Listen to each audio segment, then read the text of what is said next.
Hello YouTube, it's On Down here, and I welcome you to the first episode of Eerie Greece, the series that explores the dark folklore of, well, Greece. When you think of Greece, you most likely imagine a wonderful summer as you sit by a majestic beach, the emerald waters ebbing and flowing while you're graced by the warm light of the sun. And I'll admit, that's pretty accurate of what Greece can offer, and I would know, I live here. But what if I told you that while Greece is home to some of the most beautiful destinations you'll ever visit, it's also permeated by some very creepy folklore, urban myths and legends, unexplainable events that keep people baffled to this day. It is that side of Greece that these episodes will be exploring, and we're gonna be starting with one of the most well-known islands of the country.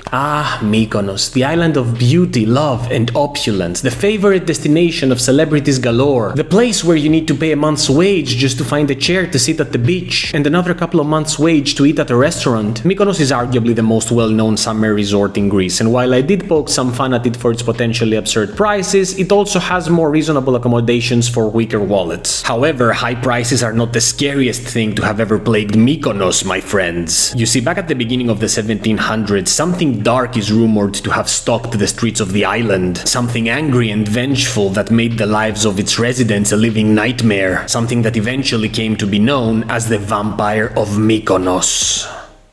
It is important to understand that when it comes to Greek lore, vampires are a bit different than what you would expect based on depictions in popular culture. The Greek version of the vampire, also known as vrikolakas, does not drink blood or glamour its victims, but rather engages in more violent acts such as hurling and destroying property akin to a poltergeist, causing epidemics, as well as committing cannibalistic actions like eating human livers, which are believed to be its favorites. According to Greek folklore, people can turn to vampires after death due to a variety of different reasons, such as living a sacrilegious way of life, being excommunicated by your peers, getting buried in unconsecrated ground, and even eating the flesh of a sheep that has been bitten by a wolf or a werewolf. Killing a vrikolakas is considered to only be possible by destroying its body, with the most effective way of doing that believed to be destruction by fire. With all that being said, the following story was discovered within the journal of a French botanist wanderer called Joseph Piton de Tournefort, who was touring the Greek islands of Cyclades and happened to be staying in Mykonos back in 1700. According to him, there was a particular villager that lived there at the time, a man that was incredibly irritable and hostile with everyone else, thus making him difficult to live with. One day, said villager was found dead somewhere in the countryside, believed to have been murdered, but his death was never investigated and he was unceremoniously buried and forgotten. But that wouldn't last long. You see, 2 days after his burial, the villagers began to report sightings of the man during the night. According to their testimonies, the apparition would walk around the village in the late hours, invading people's homes and causing mayhem such as upturning furniture and snuffing out lights. These reports were initially laughed at as mere superstition, but it wasn't long before more and more of the islanders started claiming they had also witnessed the dead man walking about, including some trustworthy individuals whose word carried weight. Eventually, the rumors became so prominent that the village elders decided to convene in order to decide how to deal with this issue. After consulting with priests, they were advised to wait until 9 days and nights had passed since the dead man's burial, as was tradition, before making any deliberations. Once the aforementioned wait was over, people went to the man's grave and unearthed him in order to closely examine his body, at which point their terror grew greater since they found out that he hadn't decomposed at all. Following this incident, the sightings of the apparition grew more intense and violent, with many of the islanders reporting the creature had broken down their front doors and others saying that it had actually attacked them. As days passed, the population was overtaken by dread and paranoia, with people leaving their homes in the countryside in order to gather in more central abodes to find safety in numbers. The priests were performing rituals and home blessings on a daily basis, and there were even those that had formed vigilante groups in order to finally capture the creature and bring an end to its reign of terror. The population also turned to myths and legends on how to deal with the vampire, to the point where they drove swords and crosses through his grave in hopes of eradicating him. Alas, all of their actions were in vain as the vampire kept plaguing them. It wasn't until New Year's Day of 1701 that the islanders reached their limit, at which point they decided to burn the dead man's body as a final attempt to rid themselves of his malice. And thus that very night they unearthed his corpse, carried it down to the beach and threw it in a huge pyre. His body was eventually reduced to ash, which was then scattered across the ocean. Solemn, the people returned to their homes in silence. The vampire never stalked them again.